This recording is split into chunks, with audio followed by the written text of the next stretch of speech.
Assalamualaikum warahmatullahi wabarakatuh. Perkenalkan, nama saya Nur Fadilah dengan NIM 4322501 dengan jurusan Teknik Kimia, Program Studi Teknologi Kimia Industri kelas 1A TKI. Baik, pada kesempatan kali ini saya akan menjelaskan materi mengenai impuls dan momentum dengan dosen pengampu Bapak Mahirullah MT dengan mata kuliah Fisika Terapan. Jadi apa sih momentum itu? Jadi momentum adalah besaran fisika yang menyatakan kuantitas gerak suatu benda. Nah, secara sederhana, ukuran kecenderungan benda yang bergerak. Jadi ada pun rumus dari momentum yaitu P sama dengan M kali V. Yang dimana P-nya yaitu momentum dengan satuan kilogram meter per sekon. Kemudian M-nya massa benda, kemudian V-nya yaitu kecepatan benda dengan satuan meter per sekon. Adapun sifat dari momentum yaitu pertama, momentum adalah besaran vektor atau memiliki besar dan arah. Kemudian yang kedua, semakin besar massa atau kecepatan, maka semakin besar momentumnya. Nah, adapun contoh dalam kehidupan sehari-hari dalam momentum yaitu truk yang bergerak pelan bisa memiliki momentum lebih besar daripada sepeda yang bergerak cepat karena massanya jauh lebih besar. Nah, kemudian impuls. Jadi, impuls adalah gaya yang bekerja pada benda selama selang waktu tertentu, atau impuls adalah hasil kali gaya impulsif dengan selang waktu atau gaya tersebut bekerja dan termasuk besaran vektor. Nah, adapun rumus dari impuls yaitu I sama dengan F dikali delta T, yang dimana I-nya yaitu impuls dengan satuan ns, kemudian F-nya yaitu gaya dengan satuan Newton, kemudian delta T yaitu selang waktu dengan satuan sekon atau detik. Nah, impuls juga dapat dinyatakan sebagai perubahan momentum dengan rumus I sama dengan delta P atau M sama dengan V2 dikurang V1. Kita beralih ke contoh soal. Yang pertama kita bahas mengenai contoh soal momentum. Yang pertama yaitu soalnya sebuah bola bermassa 0,5 kg bergerak dengan kecepatan 4 meter per sekon. Tentukan momentumnya. Nah, penyelesaiannya yaitu kita masukkan rumusnya P sama dengan M kali V. Yang dimana M-nya 0,5 kg dan V-nya 4 meter per sekon. Kita kalikan 0,5 kg dikali 4 meter per sekon. Hasilnya 2 kg meter per sekon. Baik, contoh soal yang kedua yaitu sebuah truk bermassa 2000 kg bergerak dan kecepatan 72 km per jam. Tentukan momentum truk tersebut. Penyelesaiannya, pertama-tama kita ubah dulu 72 km per jam menjadi satuan meter per sekon. Nah, 72 km dikali 1000, mengapa dikali 1000? Karena kilometer ke meter dikali 1000, jadi 72 km dikali 1000, 72.000 meter. Kemudian kita bagi dengan 3.600 sekon, karena 1 jam sebesar 3.600 sekon. Maka kita dapatkan 20 meter per sekon.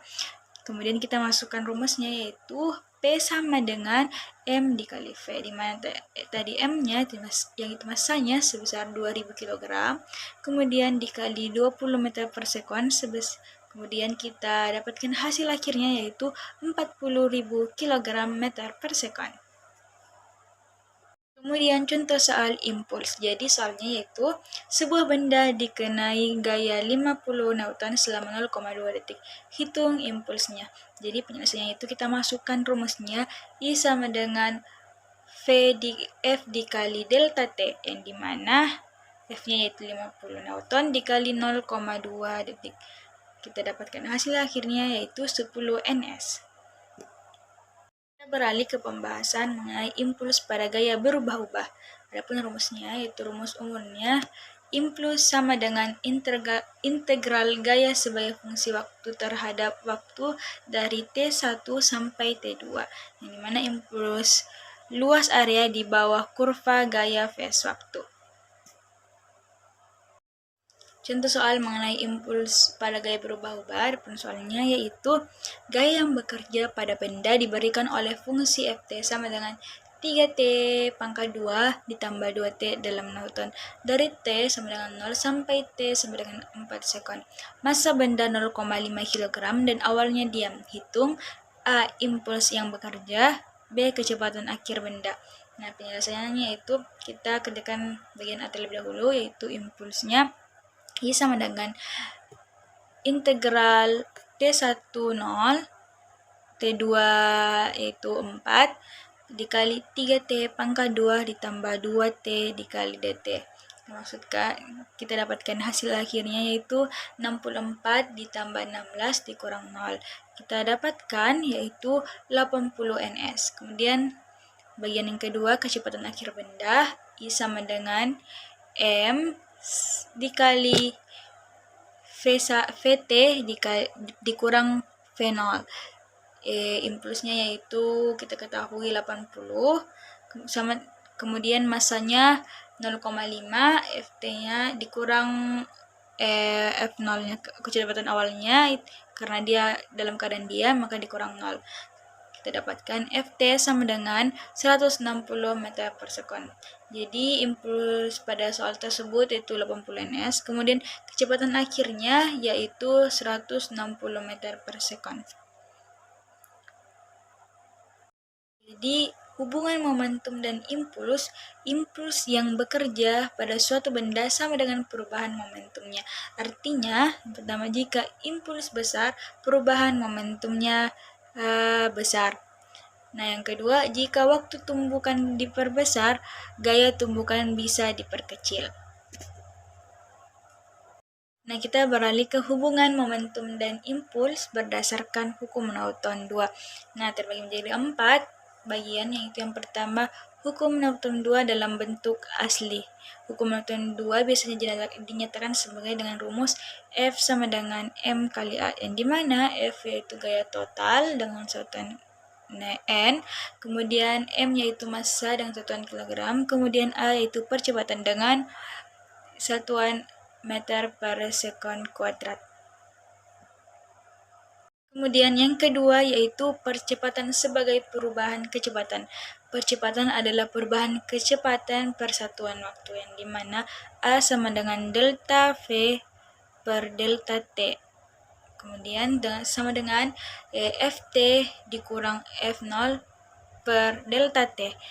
Disubstitusi ke F, jadi hasil akhir rumusnya yaitu F sama dengan M dikali delta V per delta T. Kemudian yang ketiga yaitu hubungan dengan momentum.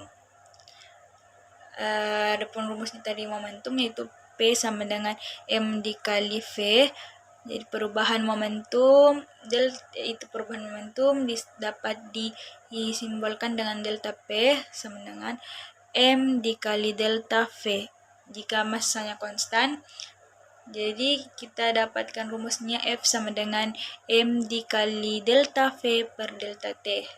Jadi F sama dengan delta P per delta T. Inilah hukum Newton 2 dalam bentuk momentum, yaitu F sama dengan delta P per delta T. Total yang bekerja pada benda sama dengan laju perubahan momentum pada benda terhadap waktu. Kemudian yang keempat yaitu hubungan dengan impuls.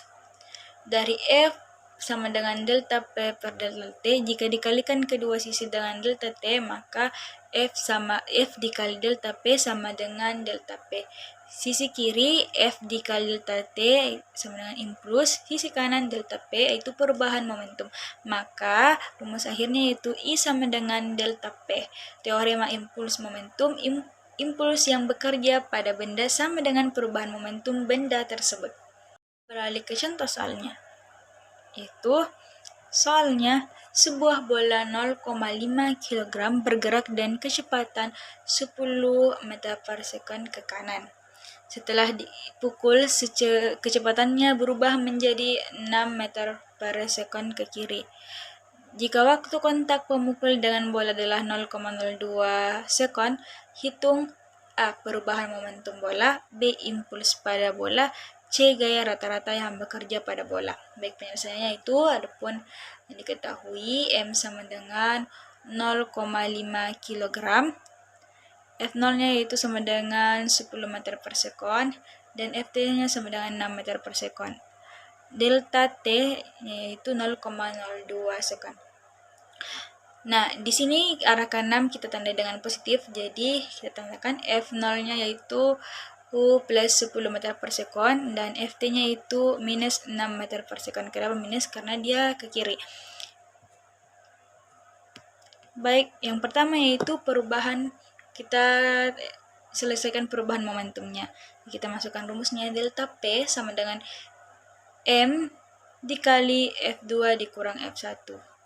Delta P sama dengan masanya itu 0,5, jadi min 6 dikurang 10.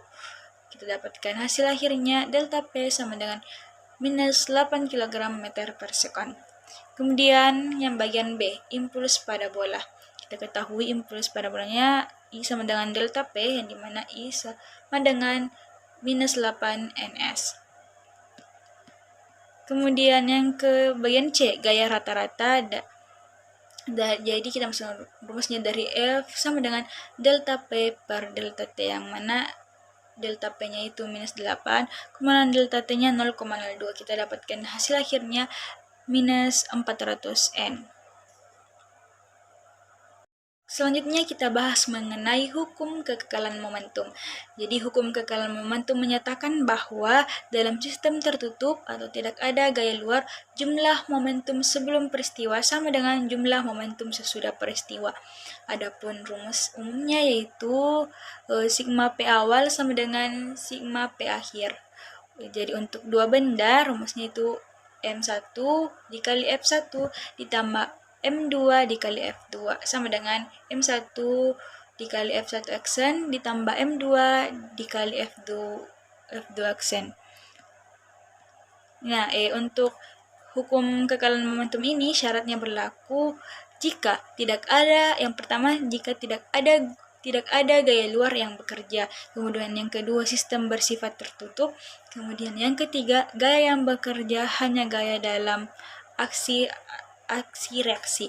Kemudian contoh peristiwa dari hukum kekekalan momentum itu, yang pertama itu tumbukan dua bola, yang kedua orang melompat dari perahu, yang ketiga senapan menembakkan peluru, kemudian yang keempat yaitu roket bergerak di ruang hampa.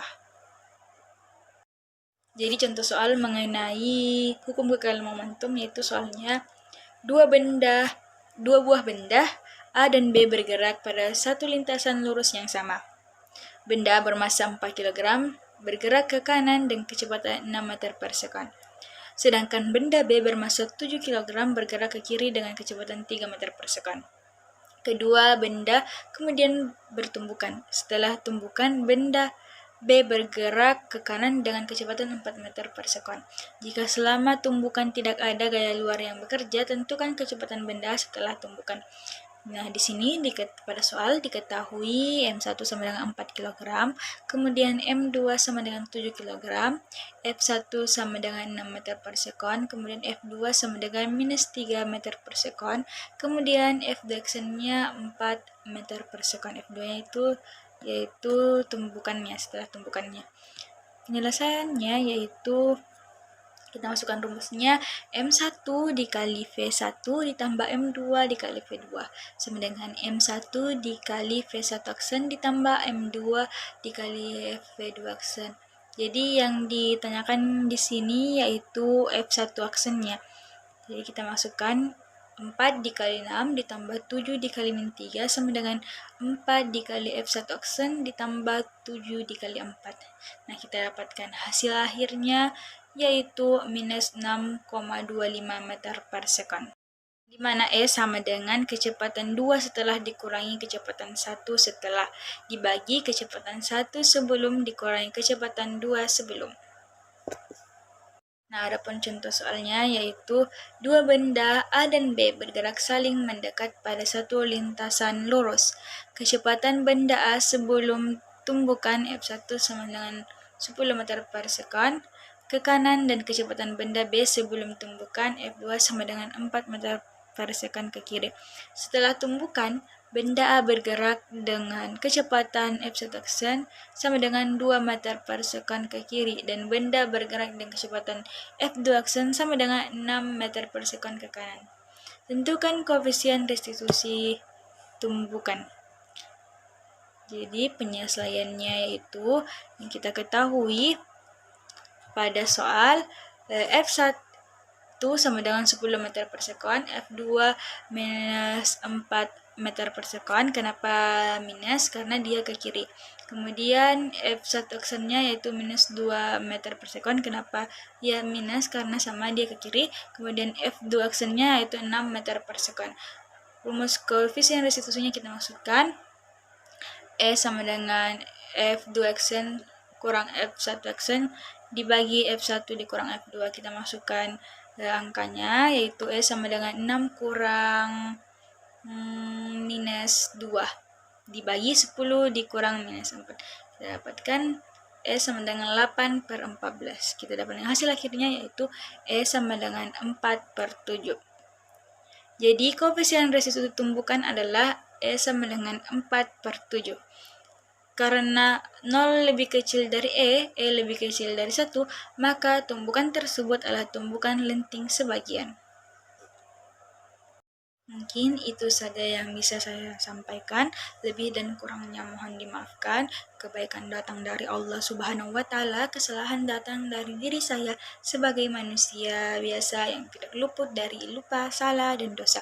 Sekian, wassalamualaikum warahmatullahi wabarakatuh.